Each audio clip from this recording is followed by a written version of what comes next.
नमस्कार। आपका अखबार के YouTube चैनल पर आपका स्वागत है। मैं हूं प्रदीप सिंह। पश्चिम बंगाल की मुख्यमंत्री ममता बनर्जी बड़ा खतरनाक खेल खेल रही हैं और उनका जो खेल है, उनकी जो बातें हैं, उनकी जो अपील है और जो जिस तरह की बातें वो कर रही हैं, वो सब कुछ याद दिलाता है आज़ादी से पहले का समय, जब डायरेक्ट एक्शन डे की कॉल दी गई थी, जब खिलाफत आंदोलन शुरू हुआ था, जब मोपला नरसंहार हुआ था, जब कोहट का दंगा हुआ था। ये सब चीज़ें याद दिला रही हैं उनकी बातों से। ईद के दिन वो एक कार्यक्रम में गई। कार्यक्रम किसने आयोजित किया था आप कल्पना कीजिए। अगर आपने खबर नहीं पढ़ी है तो आपको नहीं पता होगा, आपकी कल्पना में भी नहीं होगा। इस कार्यक्रम का आयोजन किया था खिलाफत कमेटी, कलकत्ता खिलाफत कमेटी। अब ये खिलाफत आंदोलन के बारे में जो लोग नहीं जानते हैं उनको बहुत संक्षेप में 2-4-6 लाइन में बता दूं कि ये तुर्की के जो ऑटोमन एम्पायर था उसके खलीफा को, मतलब दुनिया भर में इस्लामी राज्य स्थापित करने की कोशिश थी। ये मांग जो है, ये 1919 में ये आंदोलन शुरू हुआ भारत में, जिसका भारत की आज़ादी के आंदोलन से कोई लेना देना नहीं था। ये तुर्की के खलीफा के एम्पायर की पुनर्स्थापना की मांग थी ब्रिटिश सरकार की। 1923 में उखाड़कर फेंक दिया ब्रिटिश सरकार ने और जो खलीफा था उसको निर्वासन दे दिया, अमेरिका चला गया, वहीं बाद में मरा। उसके स्थापना के लिए, और उसमें पहला जो इस देश में मुस्लिम तुष्टीकरण का सबसे बड़ा अगर कोई काम हुआ तो वो महात्मा गांधी ने किया, जब उन्होंने खिलाफत आंदोलन का समर्थन करने का फैसला किया। डॉक्टर भीमराव अंबेडकर ने इसकी बड़ी आलोचना की। उन्होंने कहा कि इसका भारत की आज़ादी के आंदोलन से कोई संबंध नहीं है, इसका भारत के लोगों से कोई संबंध नहीं है, भारत के मुसलमानों का तुर्की के जो का खलीफा है या खिलाफत का आंदोलन है उससे कोई लेना देना नहीं है। इसके बावजूद हुआ क्या, गांधी जी ने सुना नहीं। उसके अलावा भी बहुत से लोगों ने विरोध किया, गांधी जी ने सुना नहीं। और इसी आंदोलन के शुरू होने के बाद 1921 में मोपला नरसंहार हुआ, जिसमें 10,000 से ज़्यादा हिंदू मारे गए, धर्म परिवर्तन कराया गया, बलात्कार हुआ महिलाओं के साथ, तमाम इस तरह की चीज़ें हुई। उसके अलावा कोहट में दंगा हुआ, कानपुर में दंगा हुआ, ये सब इसके बाद हुआ।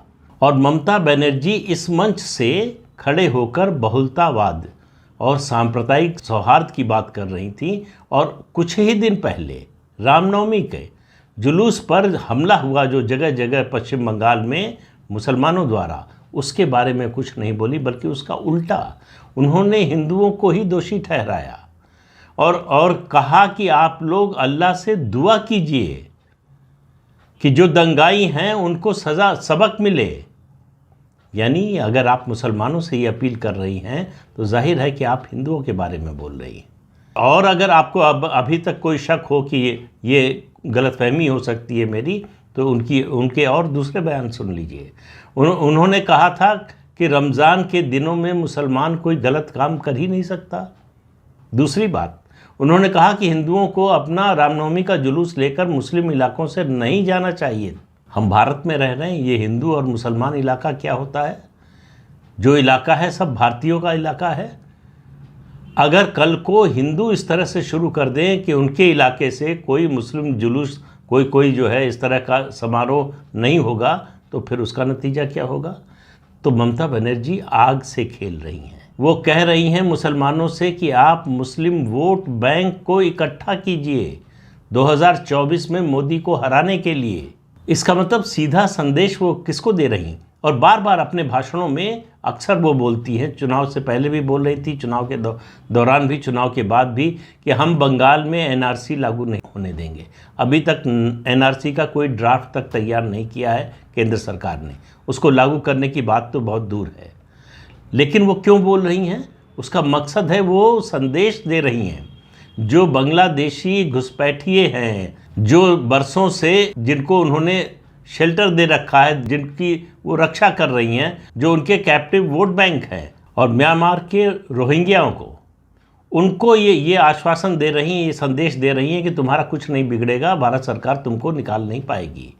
तुम अवैध तरीके से आए हो, अवैध तरीके से रह रहे हो, लेकिन जब तक हम हैं तुम्हें चिंता करने की ज़रूरत नहीं है। तब तक चिंता करने की ज़रूरत नहीं है जब तक हमको वोट देते रहोगे। तो आप समझिए कि वोट बैंक के लिए क्या क्या हो रहा है इस देश में। बिहार में कानून में बदलाव हो रहा है, एक माफिया को जेल से निकालने के लिए कानून बदल दिया गया।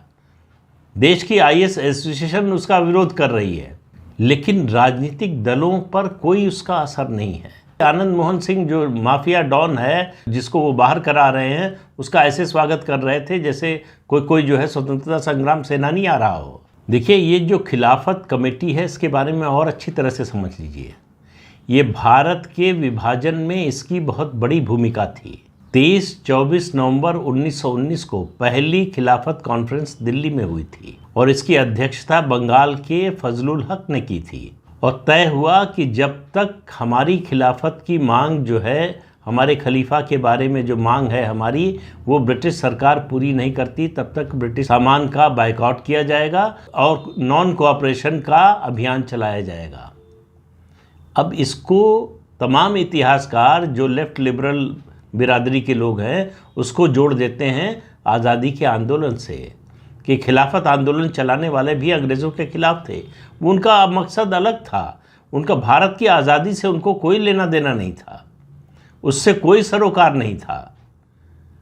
वो दुनिया भर में इस्लामिक राज्य की स्थापना के लिए आंदोलन कर रहे थे। तो 17 अक्टूबर 1919 को पहला खिलाफत दिवस मनाया गया और 1920 में कलकत्ता की, जो अब कोलकाता हो गया है, उसकी खिलाफत कमेटी का गठन हुआ। और अब इसको जोड़िए, आपको याद होगा 16 अगस्त 1946 को डायरेक्ट एक्शन डे मनाया गया था। जिन्ना ने कॉल दी थी और क्या कहा था? जिन्ना का कहना था कि या तो हमें डिवाइडेड इंडिया चाहिए या डिस्ट्रॉयड इंडिया चाहिए। ये जिन्ना की कॉल थी। कलकत्ता में 10,000 से ज़्यादा हिंदू मारे गए, भीषण नरसंहार हुआ। बताते हैं कि 15,000 से ज़्यादा लोग घायल हुए। और ममता बनर्जी ने चुनाव जीतने के बाद 2021 में क्या कहा? उन्होंने चुनाव के दौरान जो अभियान चलाया था खेला होबे, उन्होंने कहा 16 अगस्त के दिन को खेला होबे दिवस के रूप में मनाया जाएगा। अब आप इसको देखिए, क्या कनेक्शन है। अगर जिस दिन वो चुनाव जीती उस दिन को कहती, जिस दिन उन्होंने शपथ ली तीसरी बार उस दिन को कहती, जिस दिन उन्होंने चुनाव अभियान शुरू किया था उस दिन को कहती, जिस दिन चुनाव के नतीजे आए थे उस दिन को कहती, तो एक बात फिर भी समझ में आने की थी। 16 अगस्त, ये बात हो रही है मई में, और घोषणा की उन्होंने कि 16 अगस्त को खेला होबे दिवस मनाया जाएगा। 16 अगस्त जो डायरेक्ट एक्शन डे के रूप में मनाया गया। तो ये जो विभाजनकारी प्रवृत्ति है ममता बनर्जी की, कि वोट बैंक के लिए कुछ भी करेंगे, और आजकल तो वो कुछ ज़्यादा ही जो है बौखलाई हुई हैं।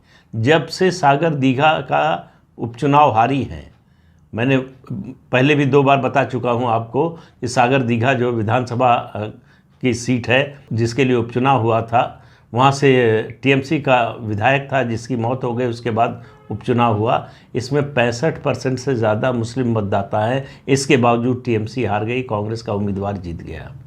तब से ममता बनर्जी को लग रहा है कि अगर मुस्लिम वोटों को इकट्ठा न किया, और उसके लिए वो किसी हद तक जाने को तैयार है। वो रामनवमी के जुलूस पर हमले को जो है जस्टिफाई करने को तैयार है। वो मुसलमानों के किसी भी कृत्य को, किसी भी अपराध को माफ़ करने के लिए, नज़रअंदाज करने के लिए तैयार है। और ये जो खिलाफत कमेटी के कार्यक्रम में जाकर ईद के मौके पर उन्होंने ये जो भाषण दिया है, वो आने वाले खतरे का संकेत है। खतरे की घंटी बज रही है। अगर हम लोग समझे तो ठीक है, नहीं समझे तो भुगतने के लिए तैयार रहें। ममता बनर्जी बड़ा खतरनाक खेल खेल रही हैं। वो कह जरूर रही हैं कि मैं जान दे दूंगी पर देश का विभाजन नहीं होने दूंगी, लेकिन वो जो कर रही हैं वो सब कुछ वो है जिससे देश के विभाजन की प्रक्रिया तेज हो जाए। अगर किसी प्रदेश का मुख्यमंत्री उस प्रदेश के बहुसंख्यक आबादी से कहता है कि अपने त्यौहार पर वो मुसलमानों के इलाकों से दूर रहें, तो वो क्या संदेश देना चाहता है या क्या संदेश देना चाहती है, इससे आप अंदाज़ा लगाइए। ममता बनर्जी की राजनीति, उनका जो रवैया है, वो दरअसल देश को तोड़ने वाला रवैया है। ममता बनर्जी की जो राष्ट्रीय महत्वाकांक्षा है वो इसी पर आधारित है। उनको लगता है कि विपक्ष में जितने नेता हैं उनमें से केवल वही हैं जो देश भर के मुस्लिम मतदाताओं को इकट्ठा कर सकती हैं। उनको लगता है देश भर का मुसलमान उनके साथ खड़ा होगा। इसके लिए वो किसी हद तक जाने को तैयार हैं। उनकी जो महत्वाकांक्षा है वो ऐसे हवा में नहीं है। ये गलतफहमी उनकी हो सकती है, लेकिन उनको लगता है कि उनकी कॉल पर, उनकी अपील पर देश भर के मुसलमान उनकी पार्टी को या उनके गठबंधन को वोट देंगे। ये है उनकी अवधारणा विपक्षी एकता की, ये है उनकी अवधारणा बीजेपी से मुकाबले की, ये है उनकी अवधारणा बीजेपी और मोदी को हटाने की। तो ये जो हिंदू मुस्लिम का खेल खेल रही हैं ममता बनर्जी, और इसमें बाकी पार्टियां, ऐसा नहीं है कि शामिल नहीं हैं, बाकी पार्टियों में से किसी को कोई एतराज़ नहीं है इस खेल से, सब उसमें साथ होने को तैयार हैं। सिर्फ हिंदुओं को बलि का बकरा बनने के लिए तैयार रहना चाहिए। वोट बैंक की पॉलिटिक्स, तुष्टीकरण की पॉलिटिक्स हिंदुओं का बलिदान मांगती है। अब ये हिंदुओं पर है कि वो इसको किस रूप में देखते हैं, किस तरह से देखते हैं, इस पर उनकी क्या प्रतिक्रिया होती है। मैं बार बार अपने वीडियो में एक बात कहता हूँ कि जब ये सब बातें मैं करता हूँ तो कहीं से कोई इशारा, कोई इस तरह की बात नहीं है कि आप हिंसा के रास्ते पर जाइए। हिंसा के रास्ते पर आप गए, फिर कह रहा हूँ, तो आप अपने लक्ष्य को कभी हासिल नहीं कर पाएंगे। हिंसा के बिना जब लक्ष्य हासिल हो सकता है तो हिंसा करने की ज़रूरत क्या है। आपके हाथ में सबसे बड़ी ताकत वोट की ताकत है। उस वोट की ताकत से आप सब कुछ बदल सकते हैं, कुछ भी बदल सकते हैं। सत्ता बदल सकते हैं, सत्ताधीश बदल सकते हैं, विपक्ष में कौन रहेगा कौन नहीं रहेगा इसका फैसला कर सकते हैं, कौन नेता देश के पक्ष में है कौन देश के खिलाफ है इसका फैसला कर सकते हैं। ये सारी ताकत आपके हाथ में है, उसका विवेकपूर्ण इस्तेमाल कीजिए। ये जो हमारी सोच चली आ रही है, को नृप होय हमहि का हानि, इस मानसिकता से बाहर निकलिए। हानि हमें ही है, वो जो नृप होगा उसको कोई हानि नहीं होगी। जितना भी नुकसान होना है हमारा ही होना है। तो इसलिए कौन नृप हो ये हम तय करें, हमारे वोट से तय हो, और इसमें कोई कोताही नहीं होनी चाहिए। तो इसलिए जब भी चुनाव हो, जहां भी चुनाव हो, बड़ी संख्या में निकलिए और अपने विवेक के आधार पर वोट कीजिए।